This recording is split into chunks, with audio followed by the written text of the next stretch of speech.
দেশের স্বার্থ বিকিয়ে যেভাবে ইন্ডিয়ার সাথে সম্পর্ক তৈরি করেছিল আওয়ামী লীগ সরকার, সেভাবেই নাকি আবার ক্ষমতায় আসার জন্য বিএনপি সবকিছু কম্প্রোমাইজ করেছে। এই ভাষা বা সর্বশেষ যে ব্রিফিং হলো, সেখানে পররাষ্ট্র মন্ত্রণালয়ের মুখপাত্র জানিয়েছেন, তিনি শর্ত দিয়েছেন জনাব ওসমান হাদির হত্যাকারী এবং অবশ্যই শেখ হাসিনাকে বাংলাদেশের হাতে ফেরত দিলেই এই কনজেনিয়াল পরিবেশটা তৈরি হবে যখন আমাদের মাননীয় প্রধানমন্ত্রী ভারত সফরে যেতে পারেন।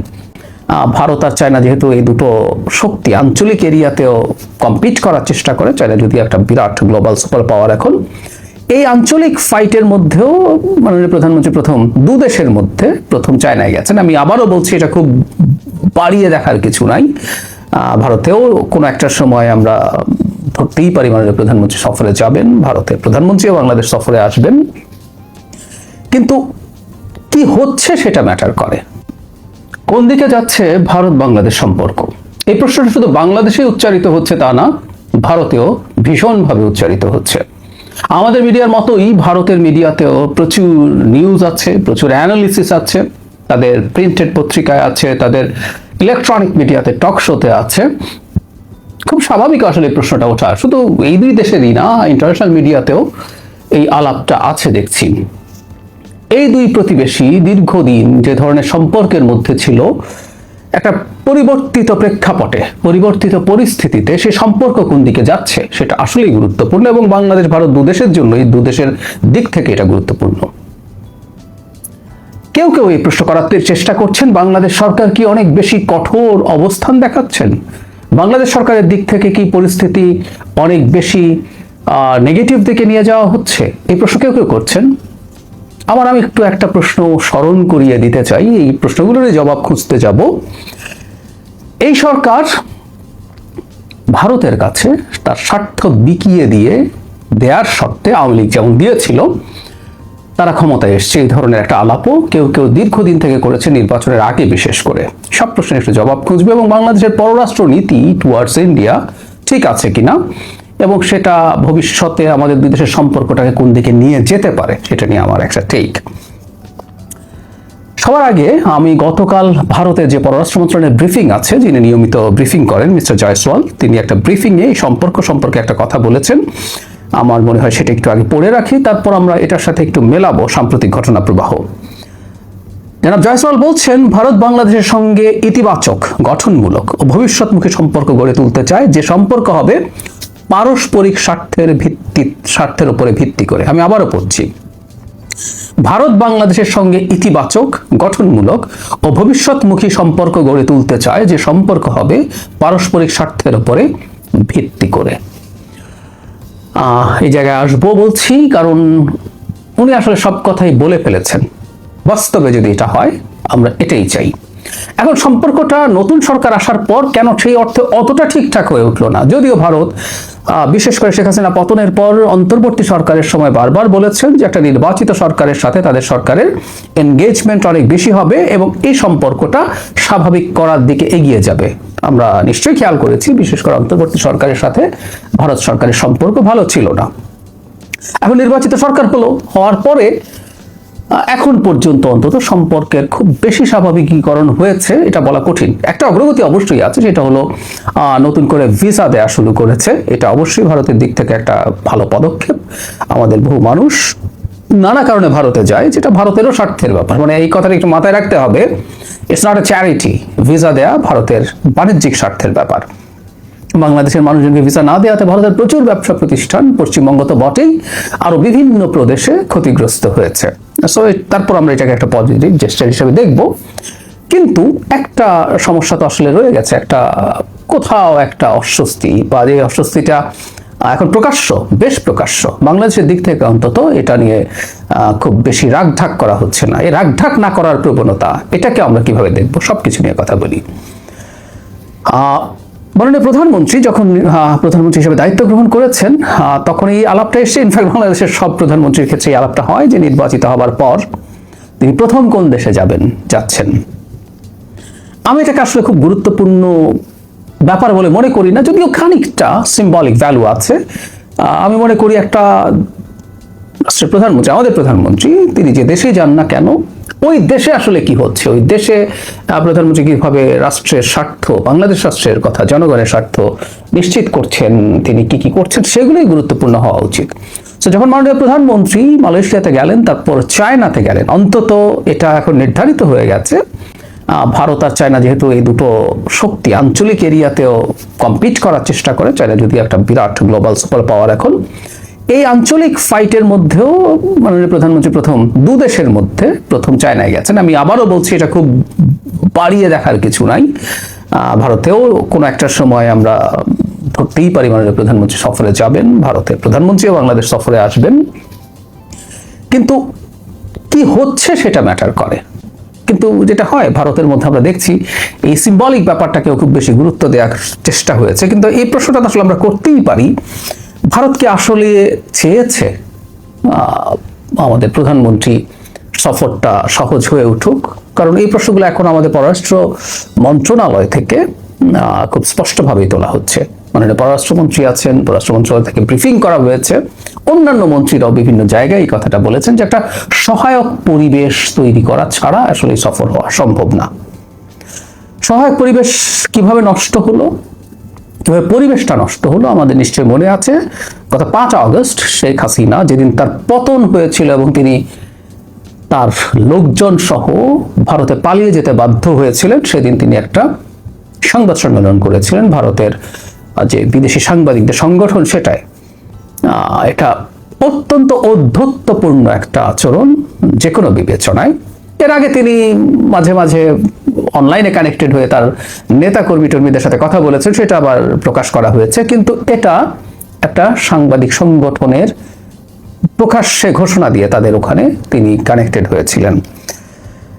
ভারত সরকারের পক্ষ থেকে বলার চেষ্টা করা হয়েছে এটা একটা সাংবাদিকদের সংগঠন, এখানে সরকারের খুব বেশি ভূমিকা নেই, যদিও পাল্টাপাল্টি প্রচুর কথা আছে, আমাদের ওই বিস্তারিত আলোচনায় যাব না। বাংলাদেশে একজন লয়ার আসতে গিয়ে কি সমস্যা হয়েছে, তিনি সংবাদ সম্মেলন করতে গিয়ে পারেননি, ওই আলোচনায় না ঢুকে এটুকু বলা যায়, সেটা হচ্ছে এই ব্যাপারটায় সরকারের সায় ছিল, আমি ইন্ডিয়ান সরকারের কথা বলছি, এবং একই সাথে ইন্ডিয়া সরকার চাইলে এটা না হতে দিতে পারতেন, কারণ শেখ হাসিনার উপরে তারা কোনো না কোনো ফর্মের এমবার্গো রাখতে পারতেন, একজন সাজাপ্রাপ্ত পলাতক আসামি।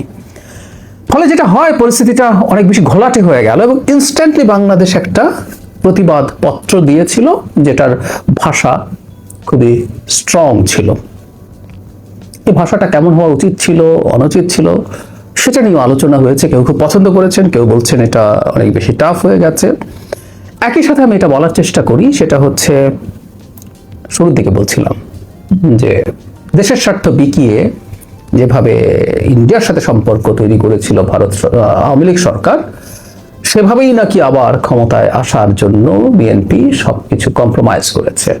এই ভাষা বা সর্বশেষ যে ব্রিফিং হলো, সেখানে পররাষ্ট্র মন্ত্রণালয়ের মুখপাত্র জানিয়েছেন, তিনি শর্ত দিয়েছেন জনাব ওসমান হাদির হত্যাকারী এবং অবশ্যই শেখ হাসিনাকে বাংলাদেশের হাতে ফেরত দিলেই এই কনজেনিয়াল পরিবেশটা তৈরি হবে যখন আমাদের মাননীয় প্রধানমন্ত্রী ভারত সফরে যেতে পারেন।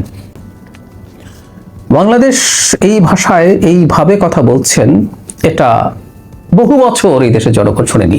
কিন্তু প্রশ্নটা হচ্ছে, বাংলাদেশকে অনেক বেশি কঠোর কথা বলছে, যেটা ভারতের সাথে দ্বিপাক্ষিক সম্পর্ক একেবারে নষ্ট করে দিতে পারে। আমি ব্যক্তিগতভাবে মনে করি না। আসলে আমাদের কানে খটকা লাগছে, কারণ আমরা এইভাবে কথা শুনিনি। যদিও ইন্টারিম সরকারের সময় আমাদের এটা বলতেই হবে, ডক্টর ইউনূসের সরকার অনেক ক্ষেত্রেই রাষ্ট্রের স্বার্থ রক্ষা করে যতটুকু প্রয়োজন সেভাবেই তারা কথা বলার চেষ্টা করেছেন। এখন এটাই কোনো দ্বিধার জায়গা নেই যে এই দুই দেশের মধ্যে সম্পর্কের স্বাভাবিকীকরণ হতে হবে। আমাদের প্রচুর ইস্যুজ আছে। ব্যবসা বাণিজ্য যেমন আছে, আমাদের দুই দেশের পারস্পরিক সিকিউরিটি, এটা আবারও বলছি, পারস্পরিক সিকিউরিটি, কোনো দেশ আরেক দেশের কোনো সিকিউরিটি থ্রেট যেন না হয়ে ওঠে, সেটা নিশ্চিত করতে হবে। প্রসঙ্গত বলে রাখি, বাংলাদেশের একটা বড় সিকিউরিটি থ্রেট এক অর্থে শেখ হাসিনা ভারতের মাটিতে বসে নানাভাবে এখানে সহিংসতা উস্কে দেওয়ার মতো বক্তব্য দিয়েছেন। কতটুকু সক্ষমতা আছে সেটা আরেক আলোচনা, আমি মনে করি না তেমন কিছু করতে পারবে, কিন্তু কিছু নাশকতা করার মতো সক্ষমতা টাকা দিয়ে কিছু লোকজনকে দিয়ে তারা সেটা পারতে পারে। ভারতের মাটিতে বসে এটা হচ্ছে, সুতরাং বাংলাদেশ এতে কনসার্ন হওয়ার যথেষ্ট যৌক্তিক কারণ রয়েছে। এখন এর বাইরেও আমাদের অভিন্ন নদীর পানি বন্টন আছে, এরকম বহু ইস্যুজ আছে যে ইস্যুগুলো নিয়ে আসলে দুই রাষ্ট্রের এনগেজ করা খুবই জরুরি। কিছুদিন আগেই ভারতের হাই কমিশনার বলেছেন, যেটা আমরা প্রায়ই বলি, সেটা হচ্ছে দুটো প্রতিবেশী দেশ আন্তর্জাতিক সম্পর্কে সেই বিখ্যাত কথা, বন্ধু পাল্টানো যায় কিন্তু প্রতিবেশী পাল্টানো যায় না। আমরা যেমন পারবো না, ভারতও পারবে না। ফলে ভারতের দিক থেকে চেষ্টা আছে, বারবার তারা বলার চেষ্টা করেছেন। ভারতের যিনি হাই কমিশনার এখন বাংলাদেশে নিযুক্ত হয়েছেন তিনি আছেন, তাদের ব্রিফিং থেকে বলা হয়েছে, ভারতের বিভিন্ন ইন্টেলেকচুয়ালস এবং ইন্টারন্যাশনাল রিলেশনসের এক্সপার্টরা বলার চেষ্টা করছেন এই সম্পর্কটাকে ঠিকঠাক করে তুলতে হবে। আবার কেউ কেউ বাংলাদেশ সরকারকে প্রচন্ড আক্রমণও করছেন। কিছু ব্যক্তি আছেন যারা কেউ কেউ এই দেশে হাই কমিশনারের দায়িত্ব পালন করে গেছেন, এবং আরো কিছু মানুষজন আছেন তাদের কথা শুনলে মনে হয় যাবতীয় দোষ বাংলাদেশ করছে। বাংলাদেশকে শেখ হাসিনা যেভাবে নতজানু হয়ে এই সম্পর্কটা রক্ষা করেছিলেন সেটা করতে হবে, না হলে কিছু হবে না। আমরা দুঃখিত, আমরা আসলে এই কাজটা কখনো এই সরকার বা দেশে কোনো নির্বাচিত, গণতান্ত্রিকভাবে নির্বাচিত এবং গণতান্ত্রিকভাবে আবার ক্ষমতায় থাকতে চাওয়া কোনো সরকার করতে পারে না। আসলে যেটা জরুরি সেটা হচ্ছে ভারতকে বাংলাদেশের সাথে তার সম্পর্ক রিঅ্যালাইন করতে হবে। এই যে জয়সওয়াল যেটা বললেন, আমি আবারও পড়ি, শুরুতে দুবার পড়েছি, ইতিবাচক, গঠনমূলক এবং ভবিষ্যৎমুখী সম্পর্ক। এরপরের কথাটা পারস্পরিক স্বার্থের উপরে ভিত্তি করে, এটাই আসল কথা, এটাই মোদ্দা কথা। হাসিনার সময় যেটা হতো এটাও পারস্পরিক এক অর্থে ছিল। ইন্ডিয়ান সরকারের সাথে শেখ হাসিনার পারস্পরিক, তাকে ক্ষমতায় থাকার ক্ষেত্রে মানে শেখ হাসিনা ডিল করেছেন ভারতের সাথে। এবং আমরা প্রায় এই কথাটা বলি, একটা রাষ্ট্র তার জনগণের সর্বোচ্চ স্বার্থ নিশ্চিত করার চেষ্টা করেছে। ইন্ডিয়া চেষ্টা করেছে যত বেশি লেভারেজ নেওয়া যায়, যত বেশি বেনিফিট নেওয়া যায়, তার জায়গা থেকে সেই চেষ্টা করেছে। এবং শেখ হাসিনা তার ক্ষমতায় থাকার বিনিময়ে সেটা নিশ্চিত করেছেন দেশ এবং রাষ্ট্রের জনগণের স্বার্থ বিকিয়ে দিয়ে। এই পারস্পরিক বলতে আমরা বুঝতে চাই দুই দেশের জনগণের, এর আগেও ইনফ্যাক্ট এই ব্রিফিংয়েই এই কথাগুলো এসছে, পিপল টু পিপল রিলেশনশিপ, এই জিনিসটা হতে হবে। সো এই জিনিসটা যদি হয়, এই জিনিসটা যদি নিশ্চিত হয়, তাহলে দুই দেশের মধ্যে একটা খুবই গুরুত্বপূর্ণ এবং ভালো সম্পর্ক তৈরি হতেই পারে, হওয়া উচিত হবে। কিন্তু ভিত্তি হচ্ছে দুটো স্বাধীন সার্বভৌম দেশ তাদের জনগণ এবং রাষ্ট্রের স্বার্থ নিয়ে আলোচনায় বসছে, তারা তার মাধ্যমে চেষ্টা করছে, কখনো দর কষাকষিও হবে, চেষ্টা করছে সেটা নিশ্চিত করার জন্য। সুতরাং বাংলাদেশ যে বক্তব্য দিচ্ছে, যে প্রেক্ষাপটে যে ধরনের বক্তব্য, এর মধ্যে কোনো বাড়াবাড়ি আছে বলে আমি মনে করি না, এবং এটা সম্পর্ককে আরো খারাপের দিকে নিয়ে যাবে সেটাও আমি বিশ্বাস করতে চাই না। কারণ যদিও ভারতে প্রচুর উস্কানি আছে, কারণ বাংলাদেশ তার, এই যে বললাম শেখ হাসিনা ওখানে বসে সব বলে, আমাদের সিকিউরিটির প্রশ্ন আছে। এইরকম একটা ম্যাসাকার ঘটিয়ে দিয়ে, যে ম্যাসাকারের প্রমাণ জাতিসংঘের মানবাধিকার হাই কমিশনের রিপোর্টে আছে, এটা আমাদের করার কথাও বলছি না, সেখানে আছে, সেখানে বসে তিনি এই কাজগুলো করছেন। সুতরাং বাংলাদেশ তার প্রতিক্রিয়া জানিয়েছে, বাংলাদেশ কতটা দুঃখিত হয়েছে, কতটা ক্ষুব্ধ হয়েছে সেটা জানানো দরকার ছিল, সেটা জানানো হয়েছে। আমরা আশা করি ইন্ডিয়ার দিক থেকে এই ব্যাপারটা স্পষ্ট হবে, তারা বুঝতে পারবেন ভবিষ্যতে বাংলাদেশের সাথে সমমর্যাদার ভিত্তিতে এনগেজ করতে হবে। বাংলাদেশও প্রস্তুত থাকবে, নিশ্চয়ই প্রস্তুত থাকবে। বাংলাদেশেরও ভারতের সাথে নিশ্চয়ই অনেক কিছু নেগোশিয়েট করার সুযোগ আছে, এবং দুই দেশ যদি তাদের পারস্পরিক সহযোগিতার হাত বাড়িয়ে দেয়, পারস্পরিক সহযোগিতা যদি জনগণের স্বার্থ নিশ্চিত করার জন্য হয়, দুই দেশ পরস্পরের কাছ থেকে নানাভাবে উপকৃত হতে পারে। আমি বিশ্বাস করি সাম্প্রতিক সময়ে বাংলাদেশ সরকারের যে পররাষ্ট্র নীতি সেটা প্রমাণ করে এই সরকার জনগণের ভোটে নির্বাচিত, এবং এই সরকার জনগণ এবং রাষ্ট্রের কল্যাণ নিশ্চিত করার জন্য যে কারো সাথে সম্পর্ক তৈরি করতে চায় মর্যাদার ভিত্তিতে। এই সরকার যেমন ভারতের সাথে এনগেজ করতে চাইবে, চায়নার সাথে চাইবে, করেছে। এই সরকার আমেরিকার সাথে তার যোগাযোগ করছে, নানান রকম ভাবে আমেরিকার সাথে ব্যবসা সহ নানান কাজে যুক্ত হচ্ছে। একই সাথে আমাদের পররাষ্ট্রমন্ত্রী রাশিয়া সফর করে এসছেন। সুতরাং একে বাদ দেব, তার কাছে থাকবো না, ওটা যাব, ওখানে যাব না, এই জিনিসগুলো না। যার যার সাথে প্রয়োজন, যতটুকু প্রয়োজন, যেভাবে প্রয়োজন, সরকার তার পররাষ্ট্রনীতি সেভাবে সাজাবেন। আর একটা কথা বলে শেষ করি, কেউ কেউ বলার চেষ্টা করছেন বিরোধী দল, বিশেষ করে এনসিপির পক্ষ থেকে খুবই কঠোরভাবে শেখ হাসিনার প্রত্যর্পণের সাথে ভারত সফরকে শর্তাধীন করার প্রবণতা দেখানো হয়েছে তারা বলেছেন, এবং বিএনপি সম্ভবত সেই চাপে বা সরকার সেই চাপে এই সিদ্ধান্ত নিয়েছেন। একটা কথা মনে রাখা দরকার আছে, জনগণ এবং রাষ্ট্রের স্বার্থে সরকার বিরোধী দল কি বলছে না বলছে সেটা বিবেচনা না করেই সিদ্ধান্ত নেবে। কাল যদি সব বিরোধী দল বলে মাননীয় প্রধানমন্ত্রীর এক্ষুনি ভারতে চলে যাওয়া উচিত, তিনি সেটা করবেন না। তবে একই সাথে আমরা এটাও বলবো, বিরোধী দল যদি গঠনমূলক আচরণ করে, কথা বলে, তাদের গঠনমূলক পরামর্শ যদি থাকে, গণতান্ত্রিক ব্যবস্থা একটা সরকারি দল সেটা তো করতেই পারে। যেমন খেয়াল করি আমরা, মাননীয় প্রধানমন্ত্রী বিদ্যুৎ জ্বালানির সংকটে বিরোধী দলের গঠনমূলক পরামর্শ চেয়েছেন, এবং সেটা যদি অ্যাকসেপ্টেবল হয়, সেটা যদি ভালো হয়, তিনি সেটা গ্রহণ করবেন। এই ক্ষেত্রে কি বিরোধী দলের চাপে সরকারি সিদ্ধান্ত নিল? উত্তর হচ্ছে না।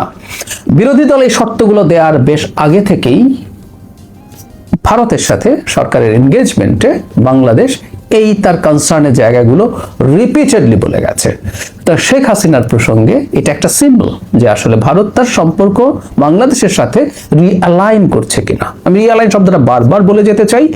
শেখ হাসিনার সময় তারা যেভাবে বাংলাদেশের সাথে ডিল করেছেন, বাংলাদেশের বলতে আসলে একটা ব্যক্তির সাথে ডিল করেছেন, আর এই রিঅ্যালাইনমেন্ট ইজ আ মাস্ট। এবং আমরা ভারতের আন্তরিকতা নেই তা বলছি না, সেই আন্তরিকতার লক্ষণও দেখা যাচ্ছে, কিন্তু একই সাথে এমন কিছু যেন না ঘটে ভবিষ্যতে যেটা আলোচনা করার পরিবেশ নষ্ট করে, বা প্রধানত মানে প্রধানমন্ত্রীর সফর করার পরিবেশ নষ্ট করে, এই ধরনের কিছু তারা ভবিষ্যতে করবেন না। দুই দেশের মধ্যে উত্তেজনা কমে আসা, দুই দেশের মধ্যে গ্রহণযোগ্য এনগেজমেন্ট তৈরি হওয়া, উইন উইন সিচুয়েশনে সেটা খুবই ভালো কিছু হবে দুই দেশের জন্যই।